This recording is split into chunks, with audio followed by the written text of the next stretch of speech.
সম্মানিত দর্শক, ভারতের হাই কমিশনারকে তলব করে বর্তমান বাংলাদেশের অন্তর্বর্তী সরকার তথা ইউনূস সরকার মুখ থুবড়ে পড়লেন। দেখেন, পরিবেশটা এরকম একটা দিকে ধাপিত হয়েছে যেটা দেখা আমরা দেশের মানুষ আমরাই বিরক্ত। ভারত তো দূরের কথা, মানে যাই কিছু হোক, দেশের মধ্যে যাই কিছু হোক, নিজেদের ব্যর্থতা তো কোনোভাবেই তারা স্বীকার করেন না। না করেই দোষটা কিভাবে অন্যের উপর চাপানো যায় সেই কৌশলটা এই সরকার খুব ভালোভাবেই জানেন। এই আওয়ামী লীগের উপর দোষ চাপায়, এই অন্যান্য রাজনৈতিক দলগুলোর উপর দোষ চাপায়। আর মানে বড় ধরনের কোনো ঘটনা ঘটলেই যে ঘটনাটি দেশের মধ্যে ব্যাপক আলোড়ন সৃষ্টি করা থেকে শুরু করে আন্তর্জাতিকভাবেও মানে আলোচনায় আসে, সেই ঘটনাগুলোকে পার্শ্ববর্তী রাষ্ট্রের উপর দায় চাপানোর চেষ্টা করা হয়, যেটা আমরা অতীতে অনেকবার দেখছি যে ভারত নাকি শেখ হাসিনাকে এই সুবিধা দিতেছে, সেই সুবিধা দিতেছে, এর জন্য ভারতকে চিঠি দেওয়া, হাই কমিশনারকে তলব করা, এ ধরনের ঘটনা আমরা অতীতেও দেখছি। বর্তমানে সেম ঘটনা ঘটছে, কিন্তু বর্তমানের যে ভারতের হাই কমিশনারকে বাংলাদেশ সরকার তলব করছে সেইটার পরিপ্রেক্ষিতে ভারত সরকারের পক্ষ থেকে যে বিবৃতিটা দেওয়া হয়েছে, যে কথাগুলো বলা হয়েছে, সেইটা দেখে শুনে পড়ে আমার কাছে মনে হলো যে এই সরকার মুখ থুবড়ে পড়লেন। এরকম একটা পরিবেশ। দেখেন, আমি প্রথমে আপনাদেরকে জানাবো যে বাংলাদেশ সরকারের পক্ষ থেকে ভারতের ভারতের হাই কমিশনার বরাবর বা ভারত বরাবর কী তথ্য দেওয়া হয়েছে। এইটা নিয়ে বিবিসি সুন্দরভাবে একটা রিপোর্ট করছে। আমি আপনাদেরকে সেই রিপোর্টটি আগে মানে বাংলাদেশের পক্ষ থেকে একটা বিবৃতি দেওয়া হয়েছে, সেইটা আপনাদেরকে আগে পড়ে শোনাই। রোববার বিকেলে অর্থাৎ গতকাল বিকেলে বাংলাদেশের পররাষ্ট্র মন্ত্রণালয়ের প্রেস বিজ্ঞপ্তিতে বলা হয়েছিল, ক্ষমতাচ্যুত প্রধানমন্ত্রী শেখ হাসিনা ভারতে অবস্থান করে বাংলাদেশের সন্ত্রাসী কর্মকাণ্ডে উস্কানির সুযোগ দেওয়া এবং আগামী জাতীয় সংসদ নির্বাচন বানচালের প্রচেষ্টার অভিযোগে ঢাকার নিযুক্ত ভারতীয় হাই কমিশনার প্রণয় ভার্মাকে তলব করা হয়েছে। এটা হচ্ছে বাংলাদেশের পররাষ্ট্র মন্ত্রণালয় থেকে বিবৃতির মাধ্যমে দেশবাসীকে জানানো হইতেছে যে ভারতের হাই কমিশনার প্রণয় ভার্মাকে কী জন্য তলব করা হয়েছে।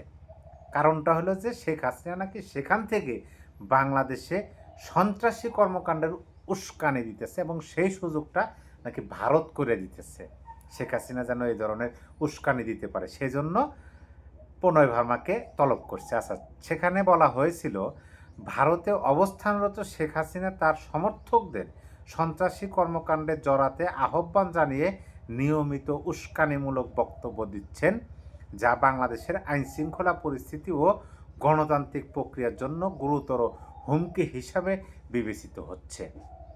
তারপরে তা আরও কিছু আছে, আমি আপনাদেরকে পড়ে শোনাই। এ সময় শেখ হাসিনার সাবেক স্বরাষ্ট্রমন্ত্রী আসাদুজ্জামান খান কামালকে আদালতের দেওয়া দ্বন্দ্বের মুখোমুখি করতে দ্রুত তাদের দেশে প্রত্যার্পণের আহ্বানও জানায় বাংলাদেশ।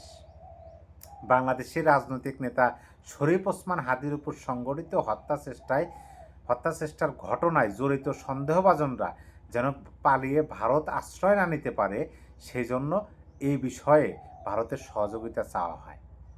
আপনি ভাবুন, প্রথমে ভারতকে দোষারোপ করা হইতেছে, টার্গেট করা হইতেছে যে ভারত শেখ হাসিনাকে সহযোগিতা করতেছে, যে শেখ হাসিনার যেন উস্কানিমূলক বক্তব্য দিয়ে বাংলাদেশে সন্ত্রাসী কর্মকাণ্ড পরিচালনা করতে পারে। এই অভিযোগটা দিয়ে, এই অভিযোগের জন্য, এই কারণেই ভারতের হাই কমিশনার প্রণয় বর্মাকে তলব করছে বাংলাদেশ পররাষ্ট্র মন্ত্রণালয়। তারপরে আবার ভারতের কাছেই তারা সহযোগিতা কামনা করতেছে কি বিষয়ে, যে ওসমান হাদিকে যারা গুলি করছে তারা যেন পালিয়ে ভারতে না যেতে পারে, বা ভারতে গেলেও তাদেরকে যেন আইনের হাতে মানে বাংলাদেশের হাতে তুলে দেওয়া হয়, এবং শেখ হাসিনা এবং আসাদুজ্জামান খান কামালকে যেন দেশে পাঠিয়ে দেওয়া হয় বিচারের রায় কার্যকর করার জন্য। দেখেন, এটা হলো বাংলাদেশের পররাষ্ট্র মন্ত্রণালয়ের বিবৃতির মাধ্যমে কিন্তু আমাদের জানিয়ে দিল যে ভারতের হাই কমিশনারকে কেন তলব করা হয়েছে।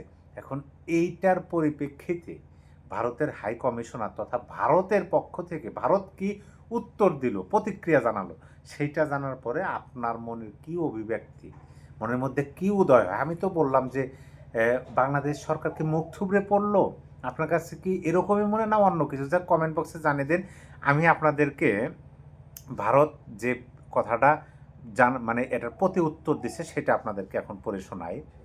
ভারতের হাই কমিশনারকে তলব করে বাংলাদেশ অন্তর্বর্তী সরকার যেসব দাবি জানিয়েছে তা প্রত্যাখ্যান করেছে ভারতের পররাষ্ট্র মন্ত্রণালয়। প্রথম শব্দেই মায় যে যতগুলো অভিযোগ সামনে এনে ভারতের হাই কমিশনারকে তলব করছিল ইউনূস সরকার, সবগুলো অভিযোগ প্রত্যাখ্যান করেছে।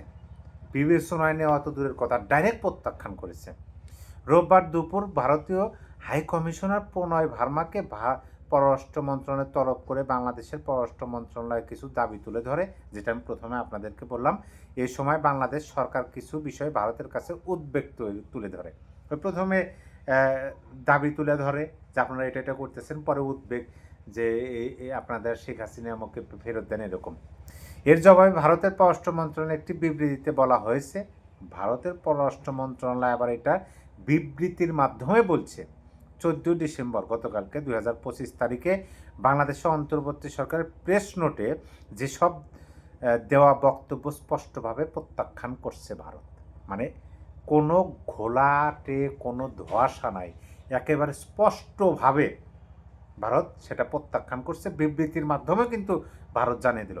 ভারতের প্রেস বিজ্ঞপ্তিতে বলা হয়েছে বাংলাদেশে একটি শান্তিপূর্ণ পরিবেশে অবাধ, সুষ্ঠু, অন্তর্ভুক্তিমূলক ও বিশ্বাসযোগ্য নির্বাচন আয়োজনের জন্য ভারত সবসময় তার অবস্থান জানিয়ে আসছে। ভারতের যে অবস্থান সেটা মানে এই বিবৃতিতে প্রথমে বাংলাদেশের যে দাবিগুলো ভারতের কাছে বা ভারত বরাবর, সেই দাবিগুলো ভারত প্রত্যাখ্যান করার পরেই ভারত বলতেছে যে বাংলাদেশে একটা শান্তিপূর্ণ পরিবেশে, দেখেন খেয়াল করেন, শান্তিপূর্ণ পরিবেশ, সেই পরিবেশেও অবাধ, সুষ্ঠু, অন্তর্ভুক্তিমূলক ও বিশ্বাসযোগ্য নির্বাচন আয়োজনের জন্য ভারতের অবস্থান আগে থেকে ব্যক্ত করে আসতেছে।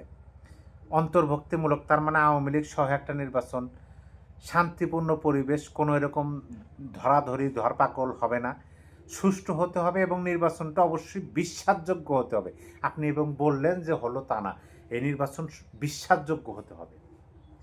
মানে উল্টা আরও দিক নির্দেশনা যে আপনাদের কাছে আমরা এটা প্রত্যাশা করি, আপনারা এটা করেন, আপনারা আমাদের কাছে দাবি করতেছেন, এই দাবি আমরা প্রত্যাখ্যান করলাম।